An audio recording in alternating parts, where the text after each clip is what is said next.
ಕರ್ನಾಟಕದಲ್ಲಿ ಅನೇಕ ಜನ ಸಂಸದರ ಪೈಕಿ ಹಿಂದೆ ವೆರಿ ಚಾರ್ಮ್ಫುಲ್ ಆ್ಯಂಡ್ ವೆರಿ ಆ್ಯಕ್ಟಿವ್ ಆಗಿ ಕೆಲಸ ಮಾಡಿದಂತಹ ಸಂಸದ ಅಂತಂದರೆ that is one and only Mysuru ಮತ್ತು ಕೊಡಗಿನ ಸಂಸದರಾಗಿದ್ದಂತಹ MP ಆಗಿದ್ದಂತಹ ಪ್ರತಾಪ್ ಸಿಂಹ ಅವರು.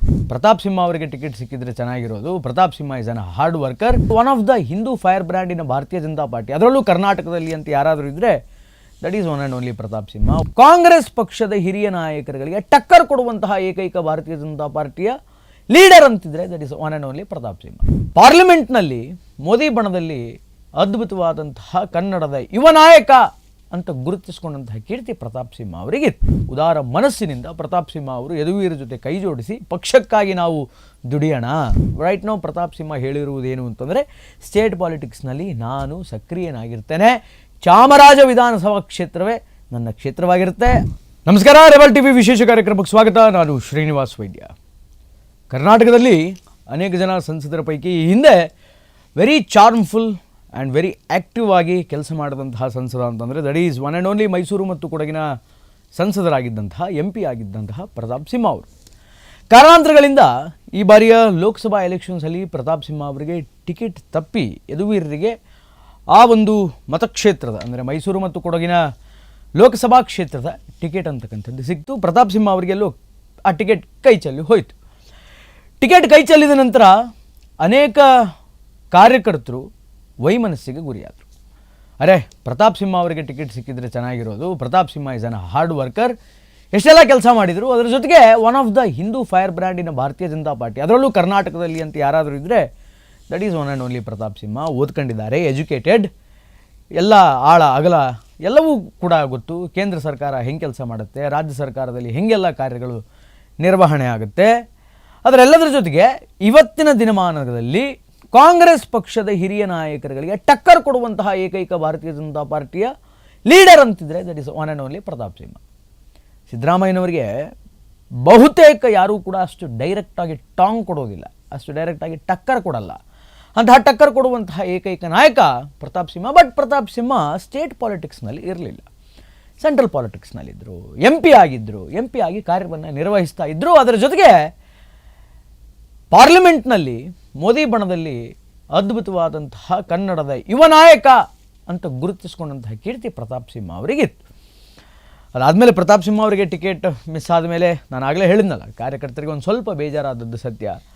ಅದಾದಮೇಲೆ ಪ್ರತಾಪ್ ಸಿಂಹ ಅವರಿಗೆ ಬೇಜಾರಾಗಿತ್ತು ಅನ್ನುವಂತಹ ಒಂದು ಗೊಂದಲ ಸೃಷ್ಟಿಯಾಗಿಬಿಟ್ಟಿತ್ತು. ಬಟ್ ಬಹಳ ಅತ್ಯಂತ ಉದಾರ ಮನಸ್ಥಿತಿಯಿಂದ, ಉದಾರ ಮನಸ್ಸಿನಿಂದ ಪ್ರತಾಪ್ ಸಿಂಹ ಅವರು ಯದುವೀರ ಜೊತೆ ಕೈ ಜೋಡಿಸಿ ಪಕ್ಷಕ್ಕಾಗಿ ನಾವು ದುಡಿಯೋಣ, ಪಕ್ಷದ ಗೆಲುವಿಗಾಗಿ ಕಮಲವನ್ನು ಮತ್ತೆ ಈ ಭಾಗದಲ್ಲಿ ಅರಳಿಸೋದಕ್ಕಾಗಿ ನಾವು ದುಡಿಯೋಣ ಅಂತ ಹೇಳಿ ಯದುವೀರ ಜೊತೆ ಕೈ ಸೇರಿ ಎಲೆಕ್ಷನ್ ಮಾಡಿ, ಕ್ಯಾಂಪೇನ್ ಮಾಡಿ ಯದುವೀರನ್ನ ಗೆಲ್ಲಿಸಿ ತಾವು ಇವತ್ತಿಗೆ ಒಬ್ಬ ಸಾಮಾನ್ಯ ಭಾರತೀಯ ಜನತಾ ಪಾರ್ಟಿಯ ಕಾರ್ಯಕರ್ತ ಅನ್ನುವಂಥದ್ದನ್ನು ಮನದಟ್ಟು ಮಾಡಿಕೊಂಡು ಕಾರ್ಯವನ್ನು ನಿರ್ವಹಿಸ್ತಾ ಇದ್ದಾರೆ. ಬಟ್ ಈಗ ಸೆನ್ಸೇಷನ್ ಏನು ಅಂತಂದರೆ, ಪ್ರತಾಪ್ ಸಿಂಹ ಅಪ್ಕಮಿಂಗ್ ಡೇಸಲ್ಲಿ ಅಂದರೆ ಮುಂದೆ ಬರುವಂತಹ ದಿನಗಳಲ್ಲಿ ಸ್ಟೇಟ್ ಪಾಲಿಟಿಕ್ಸಿಗೆ ಎಂಟ್ರಿ ಆಗ್ತಾರೆ ಅನ್ನುವಂತಹ ವಿಚಾರಗಳು ಈಗ ಎಲ್ಲೆಡೆ ಹರಿದಾಡ್ತಾ ಇದೆ.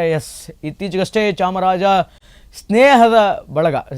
ಸ್ನೇಹ ಬಳಗದವರು ಒಂದು ಕ್ಯಾಲೆಂಡರ್ನ ರಿಲೀಸ್ ಮಾಡಿದರು. ಆ ಕ್ಯಾಲೆಂಡರ್ನ ಪ್ರತಾಪ್ ಸಿಂಹ ಅವರು ಇನಾಗ್ರೇಟ್ ಮಾಡಿದರು. ಆಗ ಆ ಕ್ಯಾಲೆಂಡರ್ನಲ್ಲಿ ಪ್ರತಾಪ್ ಸಿಂಹ ತಾವು MP ಆಗಿದ್ದಾಗ ಮೈಸೂರು ಮತ್ತು ಕೊಡಗು ಲೋಕಸಭಾ ಕ್ಷೇತ್ರಗಳಿಗೆ ಏನೇನು ವಿಶೇಷ ಸೇವೆಯನ್ನು ಸಲ್ಲಿಸಿದರು ಅದರೆಲ್ಲವನ್ನೂ ಕೂಡ ಅಲ್ಲಿ ಪ್ರಿಂಟ್ ಮಾಡಲಾಗಿತ್ತು.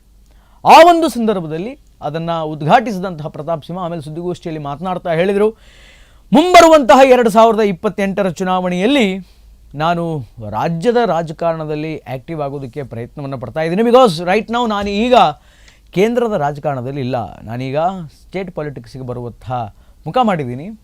ಯಾವ ಕ್ಷೇತ್ರದಿಂದ ನಾನು ರಾಜಕೀಯಕ್ಕೆ ಧುಮುಕ್ತೀನಿ, ಯಾವ ಕ್ಷೇತ್ರದಿಂದ ನಾನು ಎಲೆಕ್ಷನ್ಗೆ ಧುಮುಕ್ತೀನಿ ಅಂತಂದರೆ ಇದೇ ಚಾಮರಾಜ ಕ್ಷೇತ್ರದಿಂದ ಎಲೆಕ್ಷನ್ಗೆ ನಿಲ್ಲುವಂತಹ ಸಿದ್ಧತೆಯನ್ನು ಮಾಡ್ಕೊಂಡಿದ್ದೀನಿ ಅನ್ನುವಂತಹ ಮಾತನ್ನು ಪ್ರತಾಪ್ ಸಿಂಹ ಅವರು ಹೇಳಿದರು. ಅಂದರೆ ಮುಂಬರುವ ದಿನಗಳಲ್ಲಿಯೂ ಕೂಡ ಮೈಸೂರು ಮತ್ತು ಕೊಡಗು ವಿಧಾನಸಭಾ ಕ್ಷೇತ್ರಕ್ಕೆ ಎಲ್ಲೋ ಒಂದು ಕಡೆಗೆ ಯದುವೀರರೇ ಅಭ್ಯರ್ಥಿಯಾಗಿ ಕಂಟಿನ್ಯೂ ಆಗ್ತಾರೆ ಅನ್ನುವಂಥದ್ದು ಒಂದು ಲೆಕ್ಕದಲ್ಲಿ ಬಹಳ ಸ್ಪಷ್ಟವಾಗಿ ಗೊತ್ತಾಗ್ತಾ ಇದೆ.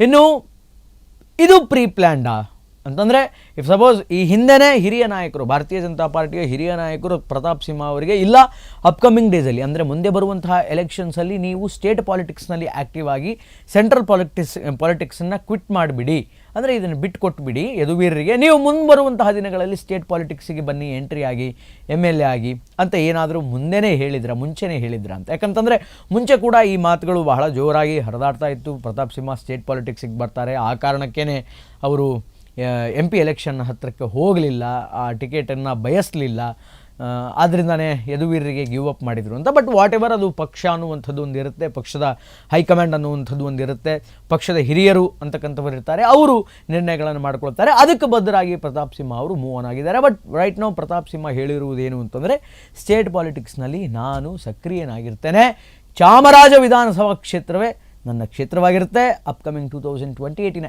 ಎಲೆಕ್ಷನ್ಸನ್ನು ಹೆಂಗೆ ಫೇಸ್ ಮಾಡಬೇಕು ಅನ್ನುವಂತಹ ತಯಾರಿಯನ್ನು ನಾನು ಮಾಡ್ಕೊಳ್ತಾ ಇದ್ದೇನೆ ಅನ್ನುವಂತಹ ಮಾತನ್ನು ಪ್ರತಾಪ್ ಸಿಂಹ ಅವರು ಹೇಳ್ತಾರೆ. ಇನ್ನು ಅದಾದ ಮೇಲೆ ಬಳ್ಳಾರಿಯ ಘಟನೆಯ ಬಗ್ಗೆಯೂ ಕೂಡ ಪ್ರತಾಪ್ ಸಿಂಹ ರಿಯಾಕ್ಟ್ ಮಾಡ್ತಾರೆ. ಬಳ್ಳಾರಿಯ ಘಟನೆ ಬಗ್ಗೆ ನಾರಾ ಭರತ್ ರೆಡ್ಡಿ ಯುವ ರಕ್ತ, ಬಿಸಿ ರಕ್ತ, ಏನು ಮಾಡಬೇಕು ಅಂತ ಗೊತ್ತಾಗಿಲ್ಲ.